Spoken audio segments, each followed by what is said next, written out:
KBS 열린 토론.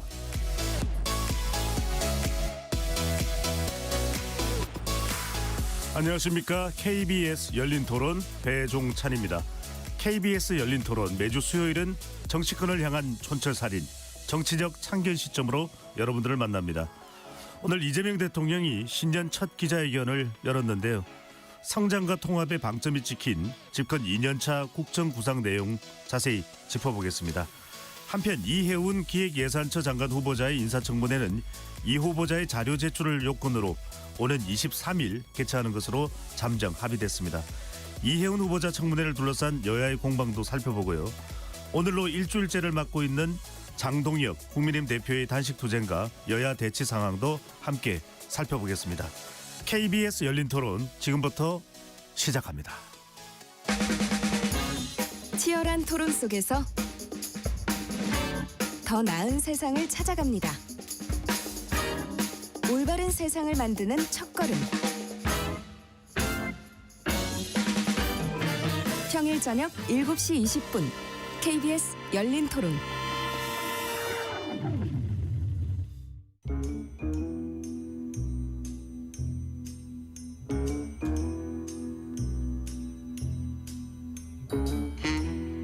복잡한 뉴스 속 한마디 보태고 본 분들, 정치적 참견 시점.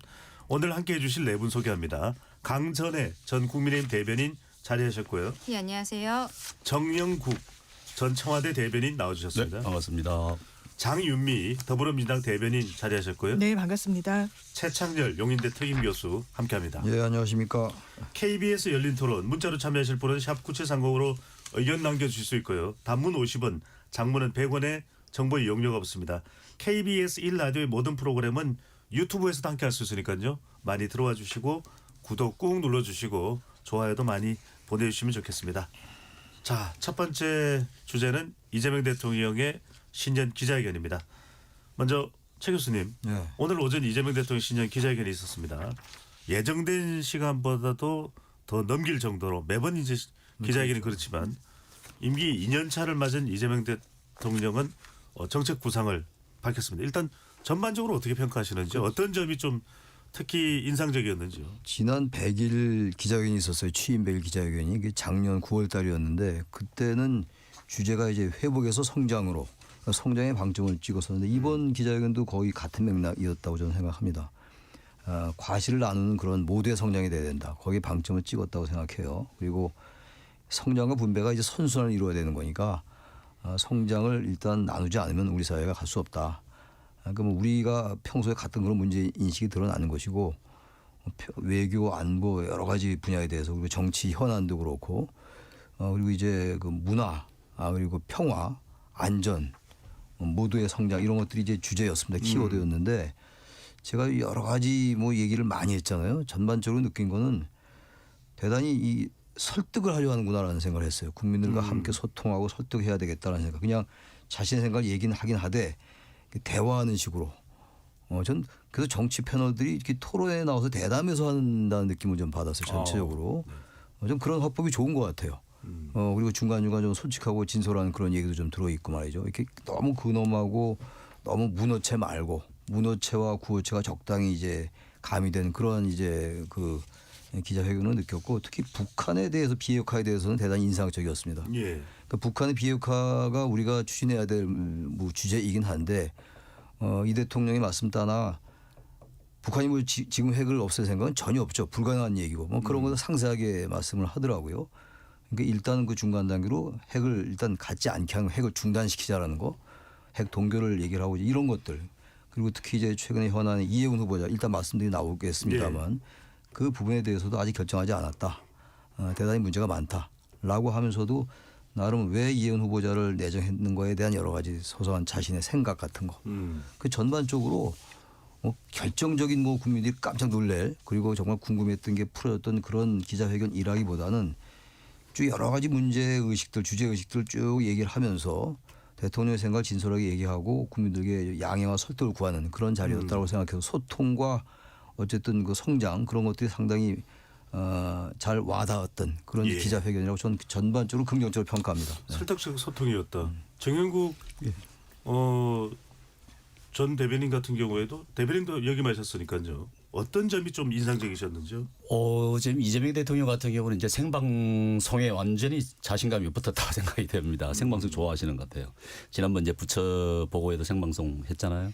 그때도 이제 토론 형식을 좋아하시니까 그런 뭐 생방송이라 하더라도 두려움 없이 이렇게 하잖아요. 근데 보통의 이제 대통령들은 지금까지 대체로 신년 기자회견 지금 이때쯤이면 언제 하냐고 계속 기자들이 묻고 답을 안 하고 이렇게 했었는데 되도록이면 안 하려고 하는 그런 분위기였는데 이재명 대통령은 뭐 본인이 앞서서 하고 싶어하는 시간이 부족한 뭐 그런 모습을 봤습니다. 뭐 국민과 직접 소통하는 부분은 굉장히 좋습니다. 좋은데 굉장히 화려한데 이제 내용 면에서 어떠냐 그렇게 큰 점수는 줄 수가 없다. 특히 이제 이 환율 같은 경우 사실 좀 무책임하다는 생각이 들었습니다. 네. 환율 뭐 대책이 없다, 어떻게 방법이 없다 이렇게 말씀하시는데 그래도 좀 구체적으로 좀 어떻게 해보겠다는 말씀을 국민들한테 해주시면 좋았을 것 같고 또 하나는 이제 부동산 대책 같은 경우도 이것도 구체적인 공급 대책 같은 것 좀 말씀을 해주시면 좋은데 네. 부동산 대책이 되면 세제로 규제할 생각은 아직까지 생각을 갖고 있지 않다 이 정도 말씀을 하시는 것 같은데 그것은 구체적이지 않다. 또 이제 북핵 문제 앞서 말씀하셨는데 저는 이 우리 국민들이 지금 북핵을 지금 머리 이고 살아야 되는 상황이잖아요. 그럼 뭐 어떻게 대처할 것이냐. 이런 부분들 구체성이 좀 부족하다는 부분이고 또 민생 물가 문제잖아요. 지금 주식 시장은 굉장히 지금 뜨겁습니다. 그런데 이제 재래 시장은 지금 아우성입니다. 너무 고통스럽다는 거예요. 이렇게 어려울 때가 없었다는 겁니다. 이런 부분들에 대해서 조금 현실성이 좀 동떨어진 그런 기자회견이었다. 좀 아쉬운 부분이 있습니다. 예. 경기 온도차 등에 대해서도 좀 더 구체적이었다라면 좋았을 텐데 장현미 대변인께서는 민주당에서는 특히 어떤 점을 좀 환영하는 목소리가 나오고 있습니까? 일단 대통령이 큰 전망 그리고 미래 비전 같은 걸 끊임없이 제시하고 있다는데 높은 이제 평가를 하고 싶은 부분이 있는데요. 환율과 관련해서도 이제 말씀 주신 부분도 새겨야 되겠습니다만 기본적으로 환율이 계속 치솟는 부분은 한국의 어떤 미래 그 성장 전망치와 관련해서 해외 투자자들이 약간의 의구심을 보이고 있다라고 진단하는 게 맞을 겁니다. 그렇다면 그것을 타개하기 위한 방안이 과연 어디에 있을 것인가. 정말 정쟁에 몰두하고 이런 것이 아니라 대한민국이 미래로 나아가기 위해서는 지역 발전이라는 것은 진짜 이제는 선택이 아니라 필수적인 이런 부분이거든요. 거기에 대해서 지금 이루어지고 있는 지역 통합과 관련된 부분들. 과거에는 공공기관 하나를 보내고 그것이 일자리 창출이나 지역 인재 발탁의 선순환을 이룰 거라고 생각했습니다만 그 정책은 큰 효과는 못 보고 있는 거 아니겠습니까? 그렇기 때문에 아주 이제 큰 규모로 지방을 정말 활성화시키는 것. 서울은 더 성장하기에는 대단히 좀 제한이 많다는 그런 부분이 있기 때문에 항상 이제 이재명 대통령은 부동산 시장 문제를 하더라도 뭐 공급을 하겠다 이런 차원에 머무는 게 아니라 주식 시장 활성화로 자본이 유입될 수 있는 통로를 정부가 만들어내겠다.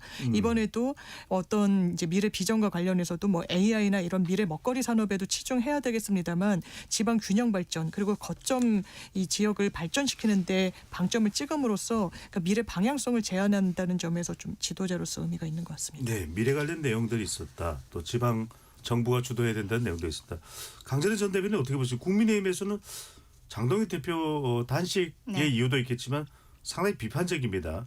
무너져 내린 민생에 대한 반성은 없고 부동산과 환율에 대해서도 남탓만 늘어놓았다. 이런 또 평가가 국민의힘으로부터 나오네요. 그렇죠. 오늘 대통령께서 이야기하셨던 거는 크게 보면 성장과 통합에 대해서 말씀을 하셨는데 성장 부분에 있어서는 뭐 거의 호텔 경제학 수준이 아니었나 싶습니다.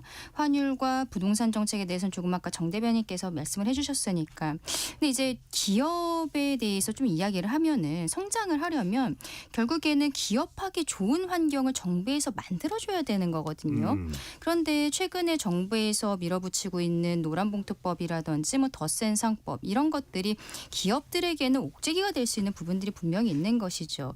이렇게 옥죄고 있다면 당근을 주는 것에 대해서 국민들 앞에서 우리가 어떻게 기업을 살리겠습니다. 이런 얘기도 조금 더 하셨어야 진정성 있는 성장에 대한 이야기가 되지 않았을까 싶은 부분이 아쉽고 통합 부분에 있어서는 말씀하신 장동혁 대표의 단식에 대해서는 뭐 언급이 없다라고 봐야겠죠. 그리고 지금 어떻게 보면 이재명 정부가 시작하자마자 나오자마자 처음에 1호 법안으로 통과시킨 것이 3대 특검이지 않았습니까? 네. 지금에는 이제 2차 특검까지 진행을 하겠다고 하는 상황에서 통합을 말씀을 하고 계시지만 그 진정성에 대해서는 우리 국민들께서 전혀 와닿지는 않고 있는 상황이라고 생각을 합니다. 영수회담에 대해서도 굉장히 부정적으로 말씀하시는 부분들 이런 것도 굉장히 아쉬웠다라고 말씀을 드리고 싶고요.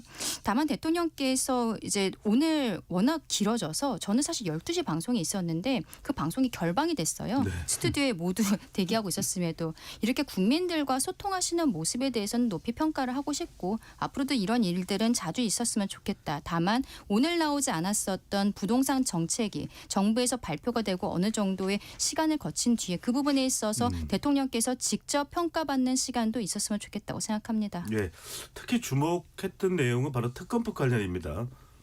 정영국 전 대변인께 여쭤보면 대통령은 정교분리 원칙을 강조하면서 통일교, 신천지 이야기 됐습니다. 또 개신교 이야기 됐습니다. 그렇죠. 이 점은 어떻게 보시는지요? 네, 이 정교 분리에 대한 의지가 굉장히 강한 것 같아요. 지금 경찰이 이제 합동수사본부 구성해서 지금 수사를 하고 있지 않습니까? 예. 지금 합동수사본부에서는 지금 신천지를 집중적으로 하고 있는 것 같아요. 이 통일교라는 통일교에서 시작된 부분인데 이 합수본은 신천지를 집중적으로 하면서 이제 국민의힘을 타겟으로 하고 있는 것 아니겠습니까? 오늘 이재명 대통령께서 이 합수본이 먼저 수사를 집중적으로 하고 만약에 특검이 출범한다면은 특검으로 넘기면 된다 이렇게 말씀을 하시는 것 같은데 대통령 오늘 말씀으로 인해 가지고 이게 민주당에서 통일교 특검을 이제 하지 않을 것 같은 느낌이 들어요. 왜냐하면은 지금 경찰이 이 청와대도 그렇고 민주당에서 원하는 만큼의 수사를 하고 있는 것 같아요.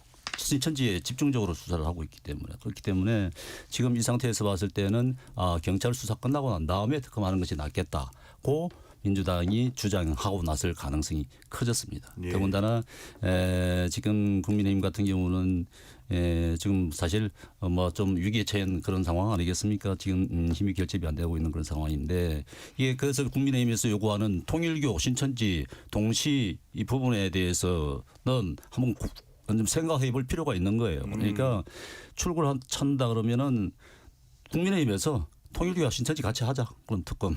예. 그 대신 공천한다는 것 특검 민주당에서 받아라. 이렇게 뭐 협상을 하든지 해서 해야지 지금 이 상태에서는 제가 볼 때는 민주당이 통일 특검 안 받을 것 같은 그런 느낌입니다. 최 교수님 어떻게 보십니까? 대통령의 신천지 관련 발언은 통일교 신천지를 묶어서 하는 특검에 좀 힘을 실어줬다 이렇게 봐야 될까요? 일단 그렇게 봐야 돼. 그렇게 느꼈어요. 그러니까 이제 대통령의 이 오늘 그 종교 관련 얘기는 분명한 자신의 어떤 그 평소의 생각이 그대로 드러난 것 같아요. 이건 저도 사실 개인적인 얘기입니다만 저도 100% 동의해요. 사실 신천지나 통일교가 종교라고 합니다. 유사 종교라고 우리가 많이 얘기하죠. 또 사이비 종교라고 얘기하는 경우도 있고 이 종교들이 우리가 아는 그런 종교가 아니에요. 불교, 개신교, 물론 개신교도 문제가 있는 부분이 있죠. 예. 모든 종교가 다 그래요. 근데 신천지나 통일교는 뭐 석가모니나 예수나 이슬람교의 마호메시 한 게 아니에요. 이건 우리나라 사람들이 교주고 문선명 과거 총재가 총재였고 이만희 이분 또 총회장이더라고요. 이름이. 신천지. 네, 네. 신천지 말이죠. 이런 종교 단체라는 사람들이 법인으로 이제 돼 있잖아요. 지금 얼마나 많은 해악을 많이 끼쳤어요. 신천지로 인해서 제가 아주 어릴 때부터 들었던 종교 단체예요. 이 너무나 많은 해악을 끼쳤고 이게 결국 이제 드디어 이제 정치에 깊숙이 개입해서 정당의 대선에 개입하고 말이죠. 이건 통일교도 마찬가지예요. 신천지도 마찬가지고. 저는 이건 여야 없다고 생각합니다. 근데 이제 이 최근에 보도되고 있는 건 신천지가 이제 지금 이제 국민의힘 쪽하고 연결이 많이 돼 있다. 그게 윤석열 후보 때 뭐 그 얘기가 많이 보도가 되고 있으니까 그렇게 느끼는 건데 이건 야당이나 여당이나 관련됐으면 이건 무조건 수사해서 지난번에 그 이재명 대통령이 법인 해산 얘기까지 나왔었잖아요. 일본에서 해산됐어요. 종교 자체가 없어지는 않겠죠. 종교의 법인을 해산하는 거니까. 좀 그 정도까지 해야 된다고 생각해요. 네. 어떻게 이렇게 종교단체라는 그 명분을 가지고 이렇게 장난을 칩니까? 그러니까 이건 무슨 통일교와 신천지를 따로 하자, 뭐 저기 순서대로 하자 이런 문제가 아니라 무조건 해라 이거는 통일교 특검하고 신천지도 못할 이유도 없어요. 단지 공천원금 문제 이것도 좀 협상할 필요가 있다고 생각합니다. 예. 그냥 경찰의 수사가 미진한 부분이 분명히 있어요. 강선우 의원이 소환됐습니다만 너무 늦게 소환됐고 지금 증거가 뭐 있어요. 진술에 의존하는 상황이기 때문에. 그러면서 볼 때 여당도 공천원금 문제도 전향적으로 협상에 응해라. 그리고 장동훈 대표도 빨리 단식 풀고 예. 단식할 정도가 아니 비례 원칙이 어긋나요. 그 정도 할 정도로 이 공천원금과 통일교 특검을 안 하겠다는 것도 아니에요. 지금 여당에서. 그러니까 이 여당도 공천원금에 대해서 전향적으로 검토하고 야당도 통일교 신천지 동시에 하는 걸로 받아들이고 장동훈 대표 일단 단식 풀고 그리고 이제 윤석열 전 대통령에 대한 태도 좀 바꾸고 알겠습니다. 그래서 뭔가 정치가 정상으로 돌아와야죠. 네. 근데 신천지 관련해서는 저는 특검하는 것이 맞지 않다라고 개인적으로 생각을 합니다. 국민의힘 내부에서도 신천지 특검을 별개로 하는 것이 어떠냐. 지금 송원석 원내대표가 그런 의견도 갖고 있는 것을 알고 있는데 우리가 너무 특검을 많이 하니까 뭔가 특이한 상황만 나면 다 특검 이야기를 하거든요. 그런데 기본으로 돌아간다면 특검에는 살아있는 권력에 대해서 제대로 수사하기 어려울 때 법안으로서 하는 게 특검입니다. 신천지는 지금 국민의힘과 연관되어 있다라는 의혹이 있는 거거든요. 그렇다면 지금 경찰에서 기존의 수사기관에서 충분히 수사할 수 있는 것이고 이 수사를 제대로 하라고 촉구하는 형태는 저희 국민의힘도 분명히 할 수 있는 상황입니다. 네. 그런데 통일교 같은 경우에는 저희가 특검을 말씀드렸던 것이 전재수 전 해양수산부 장관의 의혹 같은 것들도 있고 이게 살아있는 권력과 연결이 되어 있는 것이 아니냐. 그리고 지난 특검에서 민중기 특검에서 이 사건에 대해 지난 여름에 진술을 받았음에도 불구하고 11월에 언론에 보도가 될 때까지 사건 번호조차 부여하지 않고 있었던 이 상황. 이 부분에 대해서 국민들께서는 민주당이 연루된 것을 어떻게 보면 수사를 누락시키려고 했던 것이 아니냐라는 굉장히 큰 의혹이 있는 거거든요. 공소시효에 문제가 있기 때문에 그런 것입니다. 그래서 저는 개인적으로 통일교에 대한 특검으로서 집중을 해야 되는 것이고 신천지 부분에 대해서는 수사 촉구를 하면 되는 것이다. 두 개를 같이 묶었을 때는 특히 수사기관도 정해져 있고 수사기간이 정해져 있고 수사 인력도 정해져 있습니다. 이 수사기관과 인력이 대부분 신천지로 투입될 가능성이 있는 거예요. 통일교는 그냥 겉핥기식으로 끝날 수 있는 겁니다. 이러한 부분에 있어서 저희 국민의힘이 조금 더 강하게 나가야 되지 않나. 왜 신천지도 특검을 해야 된다는 논리가 당 안에서 나오는지 저는 그것은 이해할 수 없다고 생각합니다. 네.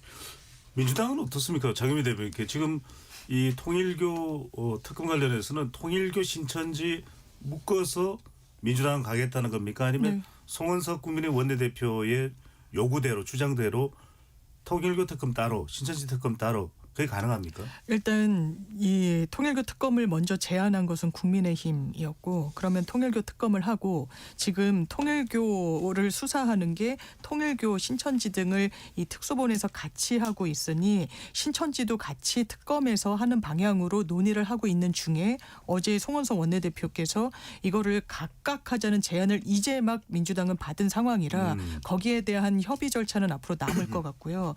신천지는 정말 이 지금 제기되고 있는 의혹은 헌법상 정교 분리 원칙을 정면으로 위배한 겁니다. 종교는 기본적으로 믿음의 영역이에요. 그리고 확신의 영역입니다. 그렇기 때문에 정치와 연결됐을 때 굉장히 왜곡될 수 있어요.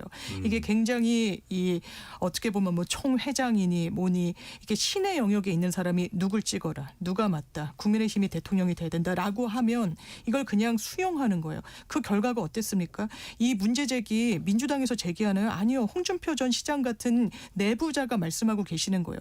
내가 일반 여론조사에서는 대선 때 이겼는데 당내 선거에서 졌다. 그런데 그때 아주 집단적으로 이 당원 가입을 했던 정황이 드러난다. 내가 신천지 이만희 만났을 때 그런 얘기를 하더라라고 얘기하고 있습니다. 대규모로 한 거예요. 분기점 정치적 이벤트가 있을 때마다 대선, 총선, 지선 그리고 내부 경선은 선거인단이 적기 때문에 이렇게 몇만이 한꺼번에 작정을 하면 이거 완전히 민주적인 기본 질서를 뒤흔드는 겁니다. 이건 반드시 특검이 필요하다고 생각합니다. 알겠습니다.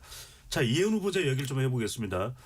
오늘 오후에 들어온 이제 속보가 이혜원 기획예산처 장관 후보자의 인사청문회가 오는 23일 금요일 진행한다는 소식이 전해졌는데 강찬희 전 대표께 좀 먼저 여쭤볼게요. 후보자의 자료 제출을 조건으로 내걸었는데 그러면 완전히 확정이 된 건 아닙니까? 23일 할 수도 있고 못 할 수도 있는 겁니까? 이게 사실 지금까지와 큰 차이는 없다라고 생각을 하는 게요. 이번에 원래 열리기로 했었던 청문회 이전에도 여야가 합의를 한 부분이 있습니다. 15일 오후 5시까지 자료가 충분히 들어오지 않으면 이 청문회 기일을 연기하는 것으로 여야가 협의를 했었거든요. 그런데 이게 자료가 충실하다라는 다소 모호한 표현들이 있었던 것이고 국민의힘에서는 답변이 15%밖에 들어오지 않았다라고 하지만 이혜원 후보자 입장에서는 제출할 것은 다 제출을 했다라고 지금 얘기하고 있는 입장인 것입니다. 그 와중에 오늘 대통령께서 이혜원 후보자에 대해서 발언하신 부분들이 있어서 이게 다시 한번 23일로 개최되는 것으로 이야기는 됐습니다만 결국에는 이혜원 후보자가 제출을 앞으로 추가적으로 할 것인지 그리고 그 부분에 있어서 민주당이 어떠한 입장을 취할 것인지가 굉장히 관건이 되지 않을까 싶습니다. 그러니까 그 자료 제출 요건이 네. 조건이 되는 거라는 말씀이신 거죠? 그렇죠. 일단 23일에 하는 네. 것이지만 자료 제출이 충분히 되어야 된다라는 지금 전제가 들어간 거잖아요. 예. 그런데 이 전제는 실상 이번에 무산된 청문회 이전에도 합의가 되었었던 부분이거든요. 그렇지만 어쨌든 다시 한번 이혜원 후보자 스스로에게 자료를 제출할 수 있는 어떤 압박이 될 수는 있는 것이고 이걸 실질적으로 압박하기 위해서는 국민의힘보다는 민주당 측에서 후보자를 설득해야 되지 않나라고 말씀을 드리는 알겠습니다. 겁니다. 여하튼 23일 날 할 가능성이 상당히 높아졌는데 장윤 대표님 만약에 이 국민의힘이 23일도 보이콧을 하게 되면은 그때는 민주당 단독으로도 할 가능성이 있습니까? 사실 이 청문회라는 거는 관련 상임위의 재적 의원 4분의 1의 어떤 찬성으로도 이 일방 운행이 가능한 부분이 있고 그런데 기본적으로 청문회는요 야당의 시간입니다. 야당이 검증하는 거예요. 그거를 원래는 이틀 필요하다고 하다가 하루도 못 하겠다라고 얘기하면 임명을 대통령이 이 끝까지 했을 때 그 정치적 부담이 덜어지겠습니까? 더해지겠습니까? 당연히 저는 덜어진다라고 생각이 들고요. 예. 거기에 대해서 이혜원 후보자 국민의힘에서 20년 같이 정치하신 분입니다. 이 분과 관련해서 민주당 입장에서는 또 대통령의 입장에서는 20년 동안 축적해온 보수에서의 그 부분을 내려놓고 오신 분이에요. 청문회 과정도 주지 않는다?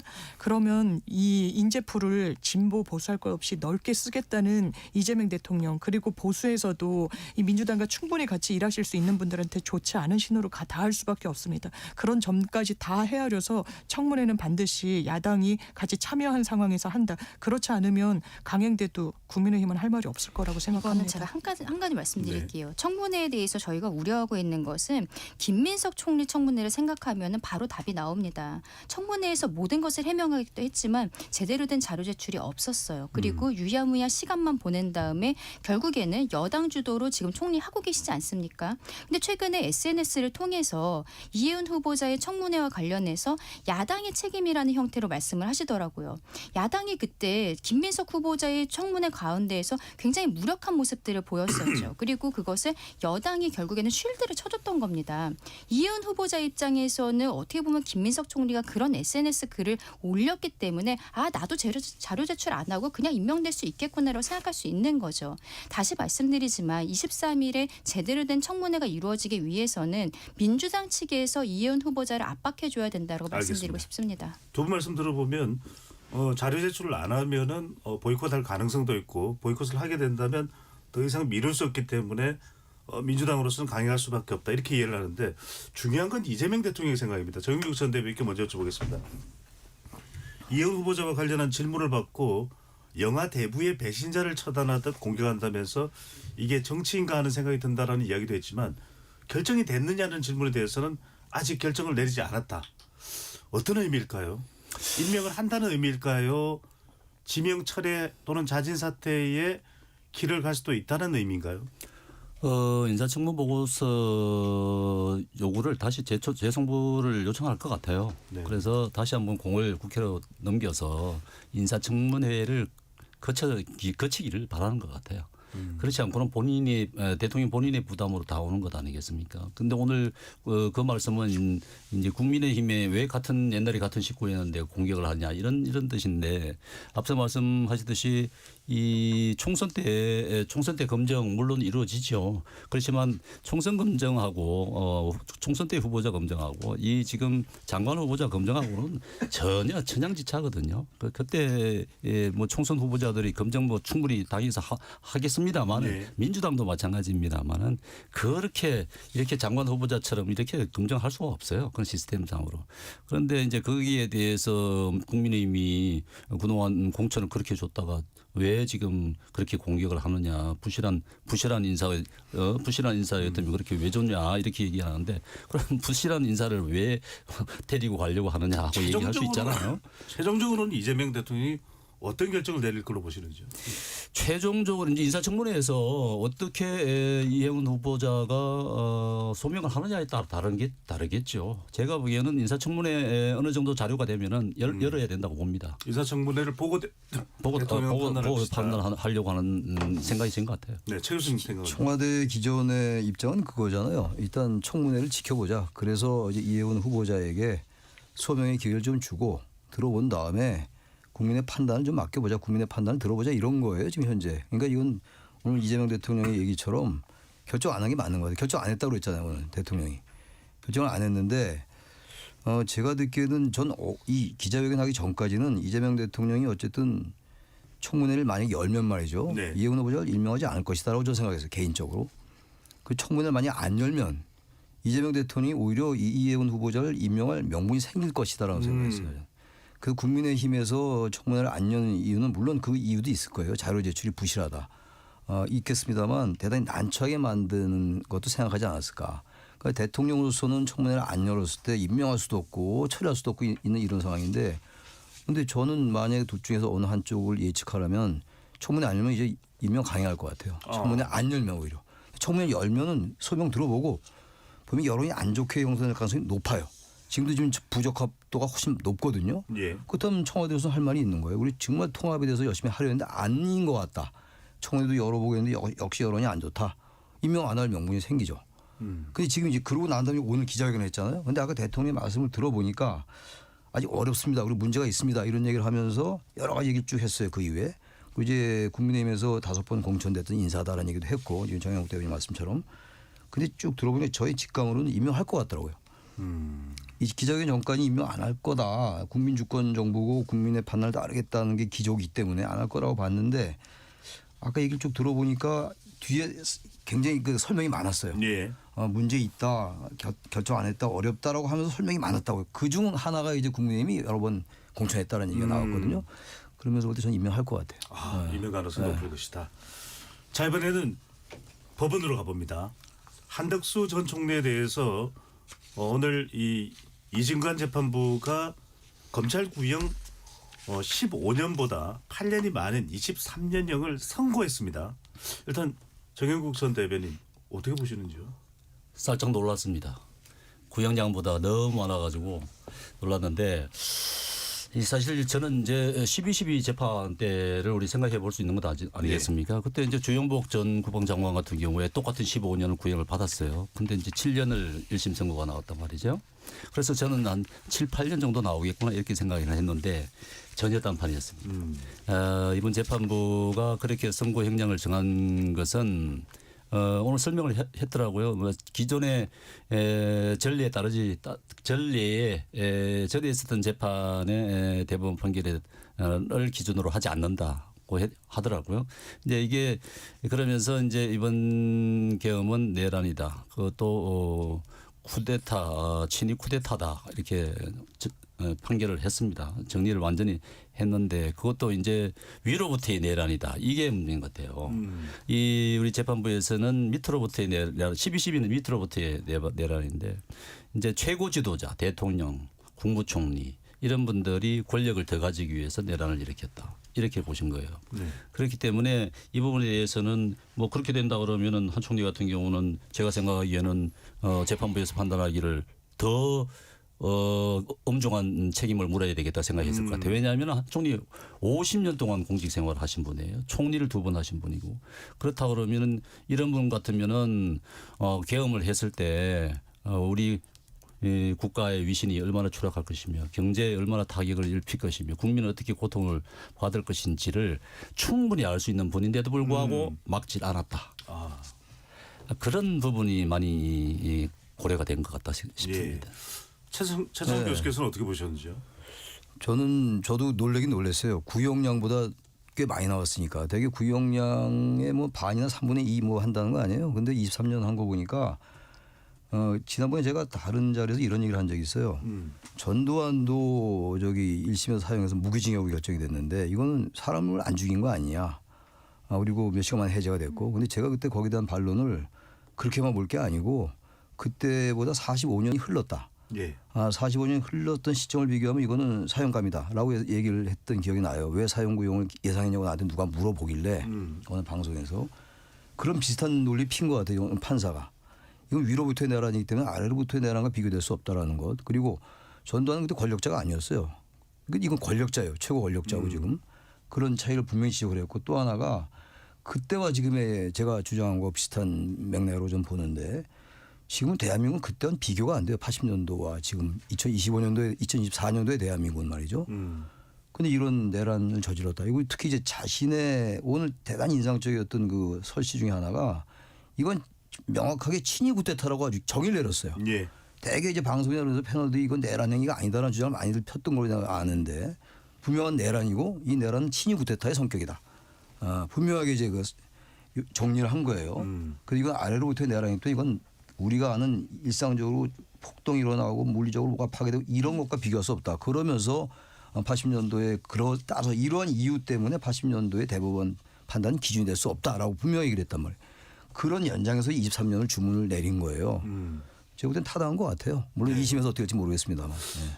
자, 이 장윤미 변호사, 장윤미 대변인한테 한 가지 확인하고 좀 여쭤봐야 될 것 같아요. 네. 이렇게 되면 이 한덕수 전 총리에 대한 2심 재판은 내란 전담 재판부에서 열리게 되는 겁니까? 그렇습니다. 내란 네. 전담 재판부로 가게 됩니다. 자, 그러면 이건 어디까지나 제 가정입니다. 예. 내란 전담 재판부 같으면은 이 형이 1심 선고 내용이 얼마나 바뀔까 이런 생각이 드는데 지금 이진관 재판부는 단순한 수동적인 역할이 아니라 한덕수 전 총리를 내란 중요 임무 종사로 맞습니다. 적시를 한 것이거든요. 예. 여기다가 비상계엄은 내란 친위 구태타다.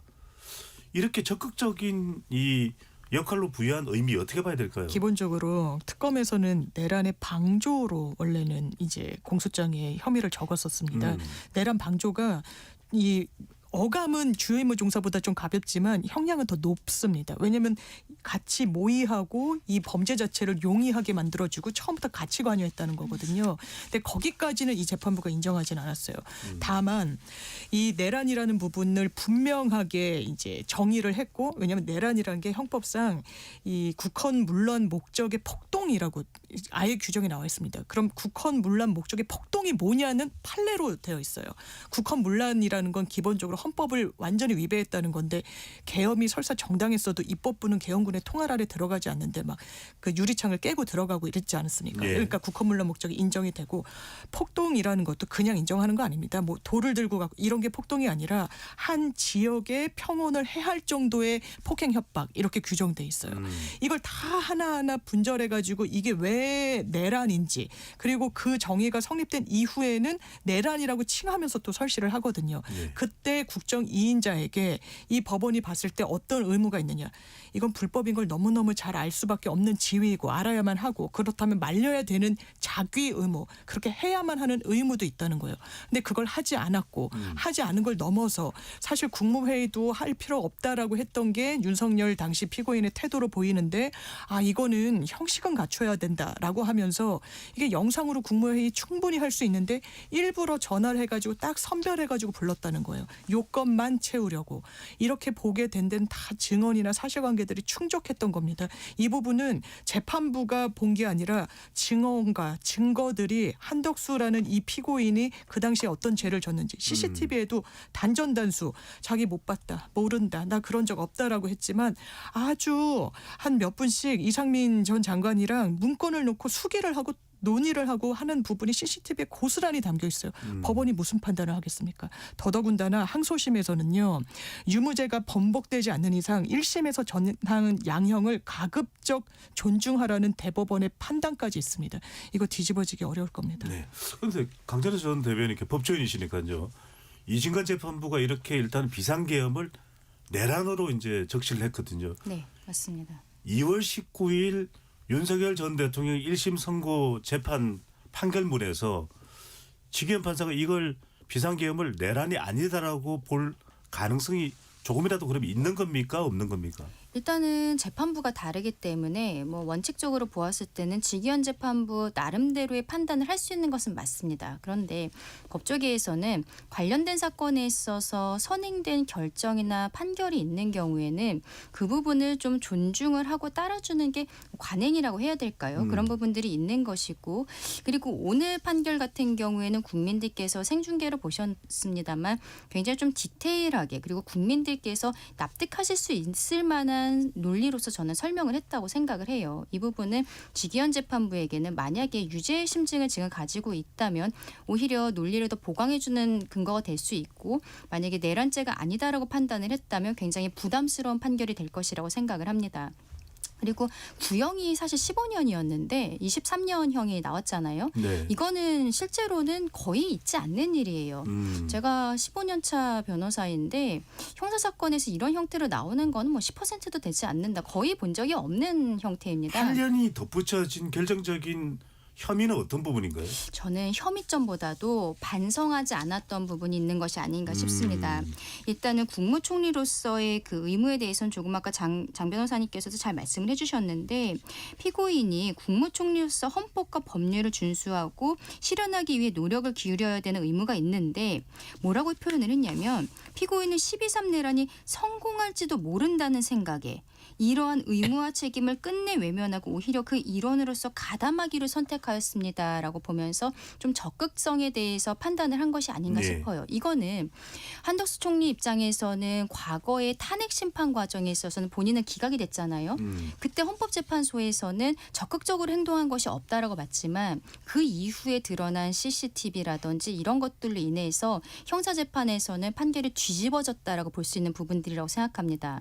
다만 저는 항소심에서 판결이 일부 좀 감형이 될 수 있겠다 생각하는 것이 높은 형량이 나온 것에 있어서 진지한 반성이 없다라는 얘기가 있거든요. 예. 마지막이 되어서야 CCTV 등이 다 공개되고 나니까 그제서야 반성의 메시지가 나왔지만 이것에 대한 진정성이 없다라고 판사는 본 것입니다. 그러면 항소심에 이르러서는 한덕수 총리 쪽 입장에서는 아마 초반부터 계속적으로 반성에 대한 입장들을 강화하는 형태로 갈 수도 있겠다. 이런 생각도 듭니다. 알겠습니다. 앞서 말씀드린 대로 2심은 내란 전담 재판부에서 네. 진행이 됩니다.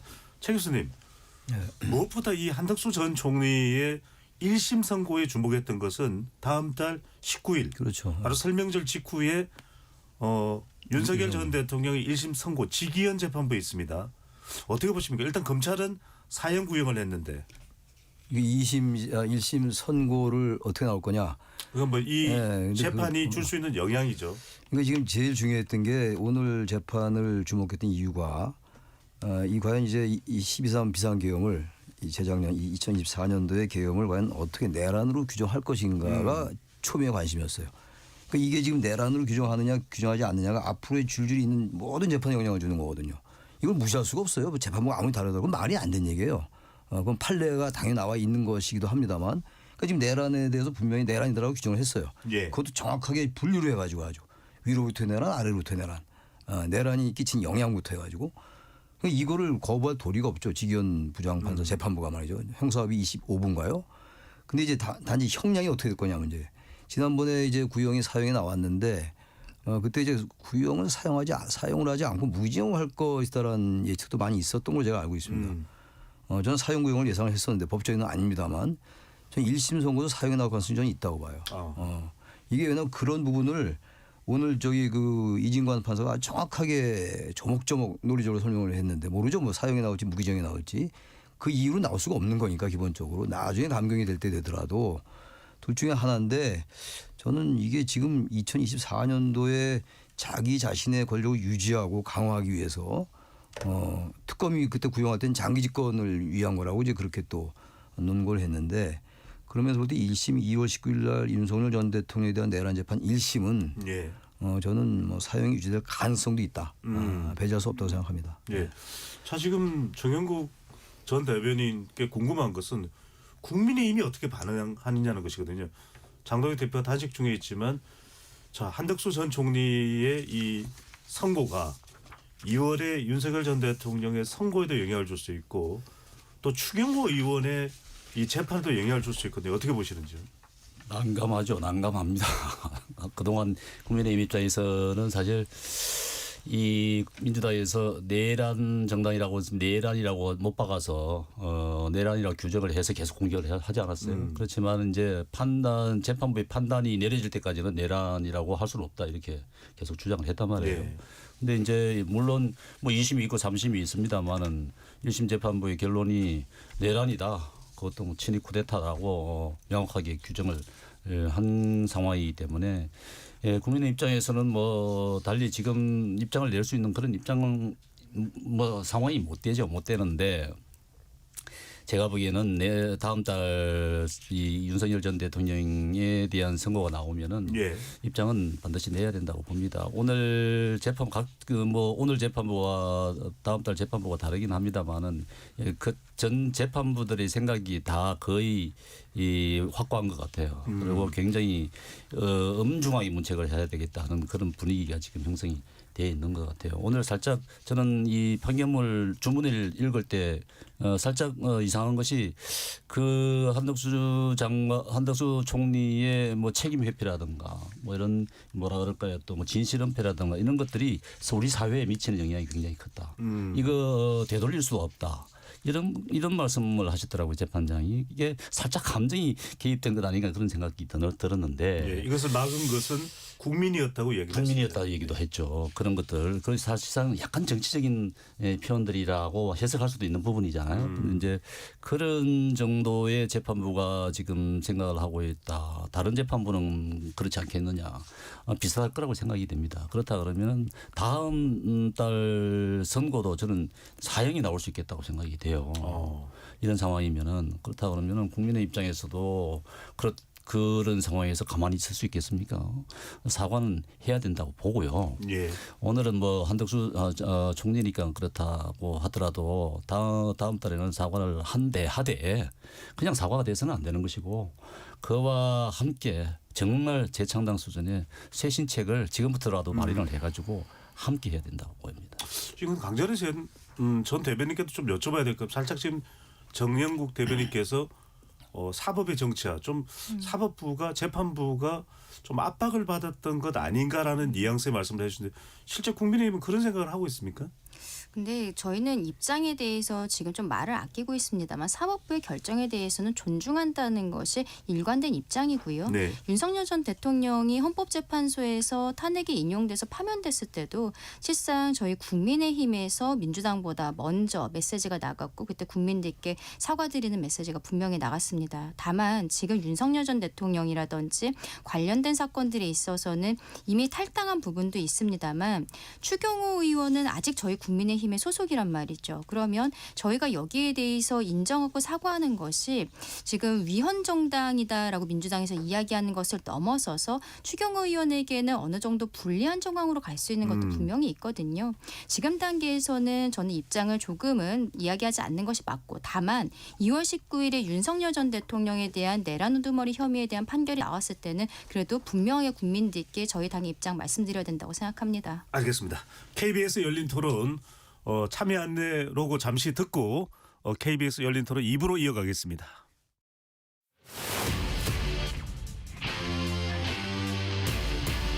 토론에 정답은 없습니다. 토론이 세상을 바꿀 수도 없습니다.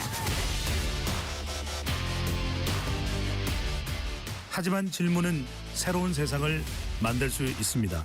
질문으로 올바른 세상을 만드는 첫걸음 KBS 열린 토론.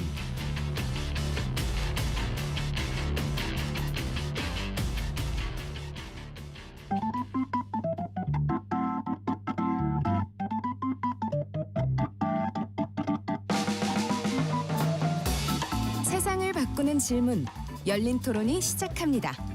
KBS 열린 토론은 언제나 열려 있습니다. 단문 50원, 장문 100원의 유료 문자 샵 9730 그리고 KBS 어플리케이션 콩으로 여러분의 의견을 남겨주세요. KBS 열린 토론 2부 이어가겠습니다. 여의도 정가를 향한 촌철살인 정치적 참견 시점으로 진행하고 있습니다. 스튜디오에 최창렬 용인대 교수, 장윤미 더불어민주당 대변인, 정연국 전 청와대 대변인, 강전애 전 국민의힘 대변인 네 분과 함께하고 있습니다. 이번에는 국회 로텐돌로 가보겠습니다. 바로 장동혁 대표가 단식을 하고 있는 장소입니다. 이 산소호흡기도 착용을 했다고 전해지고 있는데 먼저 정연국 전 대변인께 먼저 여쭤보겠습니다. 일단 장동혁 대표의 단식 오늘이 7일째인가요? 그렇죠. 예, 뭐 상당히 힘들다, 한계가 오고 있다라고 하는 이야기를 하고 있는데 일단 장동혁 대표의 단식 어떻게 평가를 하시는지요? 굉장히 힘든 시간을 보내고 계실 것 같은데 지금 정치적으로 보면은 국힘 내부적으로 보면은 무게가 장동혁 대표에게 완전히 실렸다고 보여집니다. 지금 뭐 유승민 전 의원까지 이제 인사를 왔는 거 보면은 이준석 대표도 왔고요. 이준석 대표도 왔죠. 전 지방자치단체장들도 거의 대부분 다 왔고 그 뭐 사실 안 올 수가 없잖아요. 당 대표가 지금 단식을 하고 있는데 안 올 수가 없는 상황이기 때문에 이런 상황을 봤을 때는 지금 뭐 장동혁 대표 같은 경우는 리더십이 흔들리는 리더십이 굉장히 이제 강화가 됐다고 볼 수밖에 없어요. 그러니까 전체적인 힘이 지금 장동혁 대표 쪽으로 확 실렸다고 보여집니다. 반면에 이제 한동훈 전 대표 쪽으로는 지금 관심이 없어져 버렸잖아요. 그런데 사실 오늘 이재명 대통령께서도 살짝 이 말씀을 좀 하셨으면 좋았겠다 싶었는데 어떤 이야기요? 사실 제일 야당의 대표가 지금 단식을 하고 있는 거잖아요. 지금 일주일째 돼가고 있는데 아무 말씀을 안 하잖아요. 이재명 대통령 같은 경우도 단식을 해보신 분이잖아요. 얼마나 힘든지를 아시는 분이고. 그리고 어떤 지금 상태에서 어떤 상황인지를 아시는 분이니까 이제 대통령실도 그렇고 민주당에서도 이제 응답이 있어야 된다고 봅니다. 응답을 해야지 지금 뭐 특검법에 대해서 뭐 어떤 민주당 입장도 있겠지만은 좀 그래도 뭐 찾아온다든가 뭐 그래도 격려라도 한다든가 이런 부분도 있어야 되는데 지금 정치가 전혀 없어요. 정치가 실종된 거죠. 이게 출구를 진짜 찾을 수 있는 정치가 너무 삭막합니다. 너무 삭막.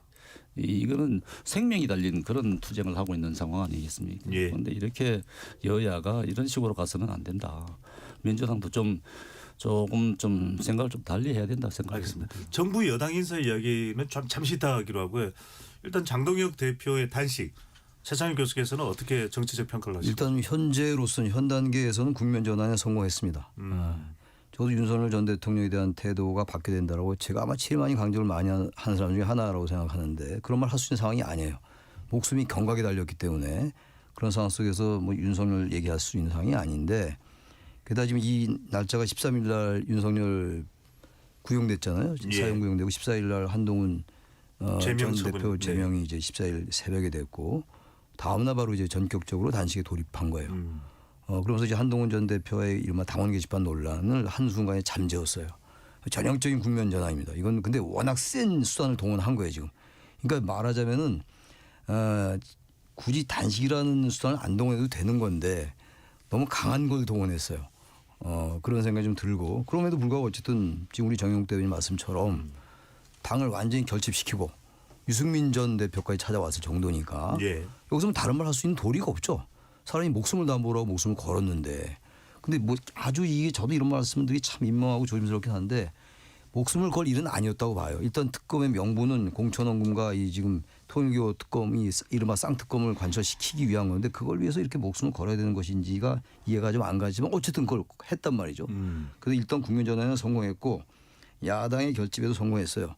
외부의 어떤 적을 동원해 가지고 외부의 자극을 통해서 항상 내부를 결집시키는 게 고래로부터 가장 그 기본적인 방법입니다. 근데 문제가 과연 이게 본질이겠느냐 이거예요. 어쨌든 장동혁 대표가 이게 농성을 이 단식을 풀 수밖에 없어요. 생명이 위태합니다. 8일째. 제가 알기로 황교안 전 대표도 8일째 실려왔어요. 8일 10일 넘기 쉽지 않습니다. 과거 YS가 1983년도에 23일 단식한 적이 있긴 있어요. 예. 그리고 그 이외에도 손학규 대표도 한 열흘 했고 이정미 대표도 연동형 비례대표도 열흘 정도 한 걸로 기억하는데 이거 쉽지 않아요. 이거 정말 위태합니다. 이건 정말 어떻게든 옆에서 부추기더라도 빨리 부추겨서라도 모시고 가야 된다고 보는데 그 다음에 정치는 어떻게 할 거예요? 그 출구 전략은 이건 여도 야도 다 같이 모색해야 돼요. 예. 그럼 과연 지금 이제 윤석열 전 대통령 그 1심 선고는 다 가고 있고 한도수 전 총리 이미 지금 1심 판결이 내려졌고 말이죠. 그럼 이거 계속 이제 한동훈만 얘기할 겁니까? 단식 끝나고도 계속 특검만 얘기할 거예요? 아니잖아요. 과연 국민의힘이 제1야당으로서 이 윤석열에 대한 태도, 윤호개인에 대한 태도, 부정선거론의 태도 이런 것들을 이제 얘기할 때가 됐어요. 아까 두 분 다 말씀하셨잖아요. 저는 국민의힘이 대단히 이상했던 게 윤석열 전 대통령 사형구형됐는데 이미 떠났으니까 우리 할 말이 없다. 그런 정당이 어디 있습니까? 세상에 일에 대해서 정당이 얘기 안 해요. 그 나라의 중요한 현안인데. 그래서 저는 어쨌든 이제 얘기할 때가 됐는데 단식 끝나긴 끝날 텐데 이걸 어떻게 얘기할 거냐고요. 네. 통합이 과연 지금 같지만 않을 거라 이런 얘기예요. 그럼 통합을 진정하기 위해서는 정말 다시 우리가 여기서 얘기한 것처럼 이 장동혁 대표가 태도를 바꿔야 돼요. 내란에 대한 태도를 말이죠. 알겠습니다. 네. 국민 전환은 했다. 하지만 과제는 남아 있다. 일단 사람들이 오고 가는데 이야기가 많으니까 이 이야기부터 좀 하겠습니다. 장효희 대변인께 국민의힘 쪽에서는 홍익표 정무수석이 좀 그저께나 어제 정도에는 올 줄 알았다. 뭐 이런 이야기들이 또 나옵니다. 그런데 오늘 국회를 방문했는데 홍 정무수석이 장동혁 대표를 찾아가진 않았습니다. 내일 이제 국민의힘의 송원석 원내대표를 찾는다는 이야기가 나옵니다. 가지 않은 이유가 있을까요? 그런데 저희가 오늘 네. 논평도 냈는데 물론 내일 아마 정무수석이 참 이제 뵈러 갈 걸로 예상이 됩니다만 저희 이재명 당시 당대표가 단식할 때 국민의힘에서 어떻게 했습니까? 대통령실에서 누가 하라고 했냐? 누가 단식 계속 뭐 하지 말라고 했냐? 어떻게 보면 조롱조에 이런 말이 나오기도 했었고요. 보도가 됐었고. 그 당시에 원내대변인 장동혁 의원 쇼한다고 아주 일갈했습니다. 그리고 태영호 의원 본인을 민주당원들이 비판했다라고 해서 당시장에 찾아와서 따지고 거기에 대해서 항의를 했습니다. 여기에 대해서 물론 그럼에도 불구하고 민주당이 할 일을 하겠지만 예. 최소한의 염치는 있어야 되는 거 아닌가라는 생각은 듭니다. 네. 강전혜 전 대변인은 장 대변인 설명에 대해서 어떻게 생각하시는지? 이러한 것들이 도돌이표처럼 돌아가면서 여야 협치가 이루어지지 않는 것이라 생각을 하고요. 오늘 대통령께서 성장과 통합에 대해서 말씀하셨고 제가 그 통합 부분에 있어서 지금 저희 제1야당 대표가 단식하고 있는 부분에 대한 응답이 없는 것 그리고 영수회담에 대해서 딱 잘라 거절하신 것으로 보이는 이 발언들 아쉽다라고 말씀드렸습니다. 물론 장 변호사님 말씀해 주신 것처럼 윤석열 대통령 때도 거의 비슷한 형태가 있었던 건 좀 맞다고 생각을 해요. 예. 거의 데칼코마니 수준이라고 생각합니다. 다만 그런 것들을 누가 더 용기 있게 끌어내느냐. 이 끌어내는 사람이 오히려 국민들께서 보시기에는 더 어떻게 보면은 국민을 진정으로 위하는 정치인이다라고 판단을 받을 거라고 저는 생각하거든요. 대통령께서 통합을 지금 진정성 있게 이야기하신다면 이 부분에 대해서 더 적극적으로 검토해 주셨으면 좋겠다 생각합니다. 네. 또 한 사람입니다. 지금 이준석 개혁신당 대표까지도 왔는데 국민의힘 내부에서 나오는 또 이야기는 한동훈 전 대표는 안 오느냐, 안 가느냐. 정 대변인 어떻게 보십니까? 저는 개인적으로는 한동훈 대표도 갈 수밖에 없다고 생각이 됩니다. 지금 당내에 모든 에너지가 지금 다 결집이 되고 있는데 한동훈 대표만 빠진다? 이거는 이 통큰 정치를 할 수 없는 사람이구나 하는 걸 스스로를 이제 규정하는 그런 꼴이 돼버릴 겁니다. 지금 상황에서는 분위기가 한동훈 대표 입장에서는 가지 않을 수 없는 그런 상황으로 흘러가고 있어요. 저는 못 갈 이유가 있겠습니까? 그 서로의 감정을 좀 이제 좀 풀어야 될 부분 아니겠습니까? 두 사람의 감정 때문에 지금 당이 깨질 그런 위기까지 왔는데 저는 한동훈 대표가 지난번 사과가 저는 어느 정도 뭐 안 한 것만은 못하지는 않습니다만은 좀 사실 시원한 사과가 아니었잖아요. 대부분 그렇게 생각하고 있잖아요. 그렇기 때문에 조건을 달고 조작이라고 하는 부분을 내세워서 나중에 사고를 한 부분인데 이런 것을 더 좀 보완을 시키려고 한다 그러면은 찾아가야 된다고 봅니다. 네. 더군다나 지금 국민의힘 입장을 봤을 때는 한동훈 대표의 행보가 굉장히 중요합니다. 네. 가서 개인적으로 사과하고 지도부에서도 받아들이고 그렇게 해서 통합으로 가야지 분열로 간다 그러면은 있을 수 없는 얘기고 이제 네. 정전 대변인이 한동훈 전 대표 가야 된다고 얘기했는데 언제까지 장동희 대표가 단식을 이어갈 수는 알 수 없습니다만 한동훈 전 대표 최창기 교수님 갈까요? 전 갈 것 같아요. 안 갈 수가 있겠어요. 그러니까 가서 너무 많은 의미를 가지고 하지 말고 가서 뭐 장동희 대표에게 내가 사과합니다라는 할 이유는 전혀 없어요. 그러지도 않을 것이고 사람이 죽어가니까 빨리 멈추세요.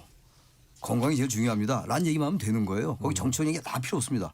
지금 한동훈 전 대표가 찾아간다고 무슨 지금 장동혁과 한동훈이가 화해가 가능해요? 전 불가능하다고 제명 봐요. 철회 여부와는 상관없이. 상관없어요. 상관없고 그리고 장동훈 대표가 단식에서 돌아와서 제명할 겁니다 아마. 이미 전 단계 지났다고 봐요. 두 주간의 관계. 그래서 그건 의미 없고 제가 아까 말씀드렸잖아요. 목숨이 경각에 달린 일이고 목숨을 걸었어요. 그러면 사람이 찾아가서 인사하는 거죠. 당신 건강 챙겨라. 그것도 못합니까? 그건 정치 이전의 문제예요. 이건 찾아가야죠. 네. 근데 한 전 대표 입장에서는 이렇게 정치 평론하시는 분들이 한 목소리로 찾아가라고 하니까 더 가기가 어렵지 않을까 싶습니다. 이런 얘기 나오기 전에 갔었어야 됐는데 아하. 지금 가면은 떠밀리듯이 갔다라는 이야기도 나올 수 있는 거거든요. 그런 것도 오히려 반대로 보면 부담이 될 수도 있겠다 싶습니다. 그럼에도 불구하고 그런 걸 예상하면 안 돼요. 그럼 큰 정치 절대 못합니다. 그렇든 떠밀려서라도. 떠밀려서도 간다. 가는 거예요. 그게 맞는 거지. 그걸 이거 생각하고 저거 생각하고 그건 소신 정치 아니죠. 한동훈 전 대표 같은 경우는 지금 기회라고 볼 수 있습니다. 본인의 이 그릇이 나는 이런 정도의 그릇이다라는 걸 갖다 보여줄 수 있는 좋은 기회 아니겠습니까? 자, 장유민 대변인과 강재현 전 대변인께는 아까 이제 최창규 교수님 또 정 전 대변인께서 말씀하셨으니까 출구 전략을 뭐로 보십니까? 이제 명분은 통일교 그다음에 공천 헌금 수사 특검을 내걸었거든요. 먼저 장 대변인부터요. 그런데 통일교 특검 국민의힘에서 먼저 제안하신 부분은 민주당이 받겠다고 했습니다. 그렇기 때문에 통일교 특검을 하라는 게 단식의 명분일 수는 없어요. 아마 장동혁 대표는 많은 언론에서도 전망하듯이 한동훈 대표 전 대표의 제명과 관련해서 당내에서도 쓴소리가 나오고 비토의 목소리가 나오는 상당히 정치적인 압박을 느끼는 와중에 그 출로의 하나의 방편으로 단식이라는 선택지를 가져간 것으로 보이는 부분이 분명히 있고 그렇다면 한동훈 전 대표한테 놓여졌던 10일의 시간이 이제 하루하루 가고 있는 거 아니겠습니까? 민주당과 달리 국민의힘에서는 윤리위에서 제명 결의를 하면 의총을 거치지 않고 최고위에서 의결로 과반으로 제명 마침표를 찍을 수 있는데 그 이후에 저는 단식을 중단하시지 않을까. 그 원래 의도도 한동훈 대표와의 그 관계 속에서 설정이 돼 있기 때문에 그렇게 전망합니다. 장 대변인께 짧게 하나만 더 여쭤보겠습니다. 공천 헌금 특검도 내걸고 있거든요. 이거는 네. 민주당에서 협의할 수 있는 사안입니까? 당연히 저는 개인적으로 이제 원내 협의 과정은 제가 잘 모르기 때문에 개인적인 의견을 드린다면 가능하다고 보고요. 다만 오늘도 계속해서 이 김경 시의원이 어떤 진술을 했는지 어떻게 바뀌었는지 매우 구체성을 띠면서 수사에 속도를 내고 있습니다. 이게 볼륨 자체가 1억을 줬니 안 줬니의 문제예요. 그렇기 때문에 특검을 하더라도 그 당시에 무슨 모 호텔에서 세 사람이 만났다고 하는데 기지국조회나 이런 거는 특검을 하더라도 안 된다는 겁니다. 시간상. 알겠습니다. 그렇기 때문에 특검은 뭐 필요하다고는 생각하지 않습니다. 그래서 바로 서울시 광역수사대로 가보겠습니다. 이번에는 강재리 전 대변인께 여쭤볼게요. 강선호 의원이 오늘 아침까지 21시간의 경찰 조사를 받고 나왔습니다. 그래서 다 이야기가 서로 달라요. 김경시 의원 또 강 의원의 전직 보좌관이자 사무국장 남모 씨. 그런데 이제 강선호 의원도 이 광역수사대에 수사받으러 들어가면서는 원칙 있는 삶을 살아왔다. 상당히 또 당당한 모습이었고 김경시 의원도 마찬가지였는데 어떻게 봐야 될까요? 일단 원칙이 어떠한 원칙인지에 대해서는 이야기를 하지 않으셨잖아요. 지난번에 여가부 장관 후보자였다가 결국 낙마를 했을 때는 보좌진들에 대한 갑질이라든지 이런 것들이 문제되지 않았습니까? 그것도 원칙을 지켰었는지 이러한 발언들은 오히려 과거에 본인의 안 좋았던 부분들을 부각시키는 것이었다라고 생각을 합니다. 21시간 조사를 했다고 하는데 보도에 따르면 아이폰 비밀번호는 여전히 이야기를 하지 않고 있다고 하고 전세금과 관련해서도 지금 이 1억이 전세금으로 쓰였다라고 남 비서관 측에서는 주장을 하고 한 있는 상황. 방송사의 단독 보도입니다. 네. 그렇죠. 근데 그 부분에 대해서도 제대로 답변을 하지 않은 것으로 알려지고 있습니다. 이게 21시간 동안 아마 거의 묵비권을 행사하지 않았을까라는 생각이 드는 부분인데 결국에는 지금 경찰 측에서 아무래도 김병기 의원 사건도 그렇고 이 사건이 너무나 오래 걸리고 있는 부분들에 대해서 질타를 받고 있는 가운데 뭐 어떻게 보면 특검 이야기도 나오고 있잖아요. 그러면 전격적으로 저는 영장 청구를 할 가능성도 있겠다. 그렇게 하면서 경찰이 이제는 더 이상 민주당 의원도 아니기 때문에 조금은 부담감을 덜고 본인들의 수사 의지를 보여주게 되지 않을까. 그리고 강선우 의원이 지금까지 발언을 했던 것들이 너무나 엇갈리고 있기 때문에 결국 영장 청구는 정해진 수순일 것 같다고 생각합니다. 근데 지금 영장 청구 이야기를 했는데 장윤미 대변인께요. 시중에서는 지금 이 너무 시간이 걸리다 보니까 우리가 보통 구속영장을 전격적으로 청구하는 이유는 바로 증거인멸 우려인데 맞습니다. 상당한 증거가 이미 디가우징도 되고 컴퓨터의 내부 내용을 삭제하는 게 디가우징입니다. 또 비밀번호도 지금 공개를 안 하고 있고 휴대폰을 교체했다는 이야기까지도 나오고 있고 실제로는 이 관련된 증거를 수집하는 것이 매우 어렵지 않느냐는 이야기가 나오네요. 일단 시간이 지나서 그 부분은 그럴 수 있는데 증거라는 건 사실 이게 물증도 있지만 입을 맞추는 것도 이 증거 인멸인 거거든요. 우리는 사실관계를 이렇게 왜곡하자 저렇게 왜곡하자 관련해서 지금 3자가 완전히 서로 다른 얘기를 하고 있어요. 그런데 인신을 수사기관으로서 확보하지 않으면 나중에라도 뭔가 모종으로 이 입을 맞출 수 있는 여지가 있다라고 하면 신병 확보 들어가는 겁니다. 예. 그래서 강선 의원이 최근에 이 조사에서 어떻게 답변을 했을지가 상당히 관건이라고 저도 강 변호사님 의견에 좀 동의하는 측면이 있습니다. 예. 자, 이번에 민주당 이야기 하나만 더 해보겠습니다. 이른바 지금 민주당 내에 최대 이슈로 떠오른 것이 1인 1표제입니다. 정청래 대표가 추진하고 있는데 이것이 정청래 대표의 연임을 위한 것 아니냐, 연임을 위한 시도 아니냐라는 이야기가 나오면서 이른바 민주당 내부의 충돌로 이어지고 있다라고 하는 분석이 나오는데 최 교수님께 먼저 여쭤보겠습니다. 그래서 얼마 전에 이재명 대통령이 지도부 만찬이었는데 아마 그 좀 어색한 이 자리를 좀 화기애애하게 위한 발언이었을 수도 있는데 정청래 대표를 쳐다보면서 반명인가요? 이렇게 물어봤더니 정청래 대표가 친명이고 친청이다. 그때 친청은 이제 친청와대다라는 이야기를 했다는데 갈등의 의미로 읽어야 되나요? 아니면 그냥 웃어 넘기는 자리로 봐야 될까요? 물 웃어 넘길 수밖에 없죠. 그래서 대통령이 지금 여당 대표에게 그 얘기했다는 건 그 간단한 문제는 아니에요. 물론 이제 위트 있게 한 얘기입니다만 거기 상당한 뼈가 들어 있죠. 언중유골이죠. 당신 반명하는 거 아니요. 그 얘기예요. 대통령이 얘기한 게. 근데 거기서 대고 그렇다고 얘기할 수 없는 거고. 그러니까 친청이다. 근데 그게 정청래가 아니라 친청와대다고 이런 얘기 아니에요? 청와대로 안 갔으면 큰일 날 뻔했어요. 친용이다라고 그래서 친용산이라고 할 뻔했는데.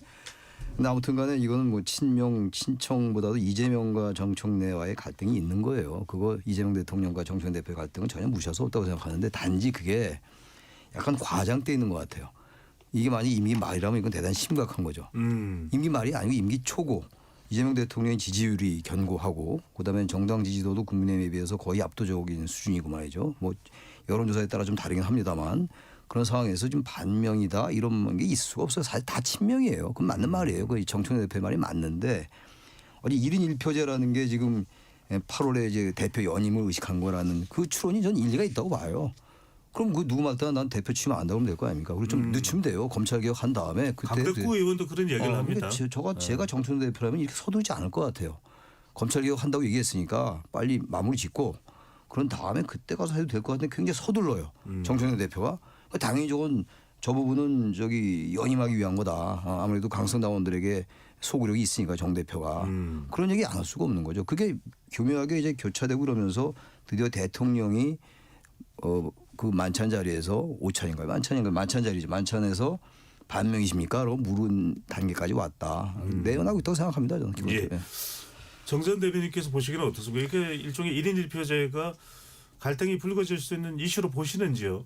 지금 민주당 내에서는 상당히 심각한 이슈가 되지 않을까요? 지금 대통령이 옆구리를 찔러서 무릎을 꿇릴 정도 된다 그러면은 굉장히 큰 이슈인 것이죠. 당내에서 굉장히 심각하게 지금 친청과 친명이 갈등을 일으키고 있는 것 같습니다.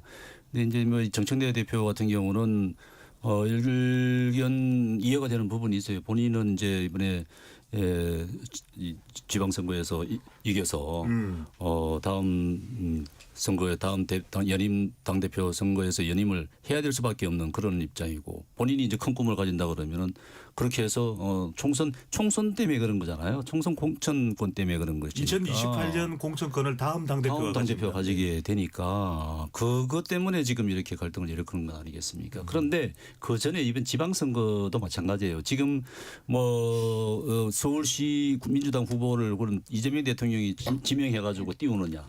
오늘 또 뭐 경기도 후보를 한 명 지명해서 띄우느냐 그러면서 강내 갈등이 생기잖아요. 이게 지방선거 공천권을 가지고도 친청 친명은 굉장히 지금 아주 예민한 지금 반응들을 보이고 있잖아요. 그걸 한 발짝도 누구도 물러날 수 없는 것 같아요. 그렇기 때문에 이 공천권 가지고 지방선거 공천권 가지고 한번 세게 충돌하지 않을까 싶은 생각이 듭니다. 예. 2일날 다음 달 2일이죠. 장혜미 대변인 네. 지금 중앙위원 표결을 하는 것으로 알려지고 있는데 맞습니다. 구체적인 일정은 통과 가능성은 대체로 높다고 전망이 나오네요. 예, 높다고 전망이 됩니다. 왜냐하면 예. 지난번에 한번 부결이 됐을 때도 사실 정족수 문제였지 찬성 의견은 압도적으로 많았었거든요. 그리고 이 부분이 지난한 논의의 과정을 사실 민주당 내에서는 좀 거쳐왔습니다. 정청래 대표가 본인의 전당대회에서의 아주 대표 공약으로 내걸기도 했었고 이거는 사실 본인의 단독적인 어떤 결단이 아니라 이재명 당대표 당시부터 계속 이어져 왔던 부분이 있고 지금 여기에 대해서 점검이 필요하지 않아라고 말씀 주시는 지도부도 한 발짝 더 들어가 보면 1인 1투표제는 해야 되는데 그러면 다음 전당대회 이후에 하는 게 낫지 않아? 아니면 더 무슨 논의를 거쳐야 되는 거 아니야? 라는 이 정도 층이어서 이거는 이번에는 통과될 가능성이 높다는 게 이제 언론의 알겠습니다. 전망이기도 합니다. 강정희 전 대표 어떻게 좀 미묘한 상황입니다. 또 윤리심판원의 한동수 원장은 또 장경태 최민희 의원을 조사하겠다 또 이렇게 이야기가 나오면서 이것까지 포함해서 뭐 권력 구도의 어떤 대결 조짐이 보이는 거 아니냐는 이야기가 나오는데 1인 1표제를 둘러싼 공방 어떻게 보시는지요? 그렇죠. 지금 장경태 의원은 윤리심판은 올라가 있는데 11월 말에 올라갔는데 지금 한 50일이 지나도 결론이 나오질 않고 있거든요. 최민희 의원은 올라가 있지도 않고. 근데 김병기 의원에 대해서는 바로 이렇게 제명 결정 나오는 게 친명 친청 간의 어떠한 갈등이 아니냐라고 저는 굉장히 좀 납득이 된다 생각합니다. 다음 달 2일로 예정되어 있는 지금 중앙위원회 장 대변인께서는 뭐 별 문제 없이 통과될 거다라고 이야기를 하십니다만 지난번에 부결됐을 때 결국에 이 투표 자체에 나가지 않은 분들이 많았던 거예요. 근데 저는 그게 오히려 메시지가 있다고 생각합니다. 민주당 중앙위원회 같은 경우는 그 구성원들이 굉장한 고관여층이에요. 당협위원장 같은 분들이 들어가 있는 거거든요. 그렇다면 이분들이 투표를 안 했다는 것은 정청래 대표 체제가 지금 주장하고 있는 것에 대해서 받아들이기 어렵다는 그렇게 의미로 받아들여야 되지 않나. 단순히 가지 않는 것은 아니다. 이번에도 뚜껑 열어볼 때까지는 좀 봐야 될 것 같다고 생각합니다. 알겠습니다. 뚜껑 열어질 때까지는 봐야 되겠다. KBS 열린 토론 정치적 참견 시점 이것으로 모두 마무리하겠습니다. 네 분 말씀 고맙습니다. 감사합니다. 지금까지 KBS 열린 토론 배종찬이었습니다.